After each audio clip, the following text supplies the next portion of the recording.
21 points is obviously great, but as we've talked about so many times, you can't judge the game on makes and misses. What I liked about it, though, in terms of scoring, was he was 1 of 6 in the first half, and then immediately gets himself going in the third quarter. Had that bump off layup, had an offensive rebound putback, had the three, and then all of a sudden he's like off to the races.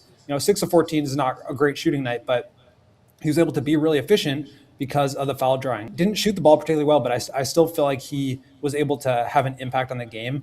Now there were a couple of like mistakes or poor shot selection that he took, but I think he was playing so well that Billy had to leave him in spite of that. And I felt like that was a really good learning opportunity for him, where you don't necessarily need to take a early shot clock three in transition under 2 minutes. You don't want to get yourself up in the air and basically come down and get away with a double dribble turnover and Trey bail you out with that shot in the final minute or whatever it was. So I feel like there were some really good growth opportunities for him, but he rebounded it well. He had 9 of them.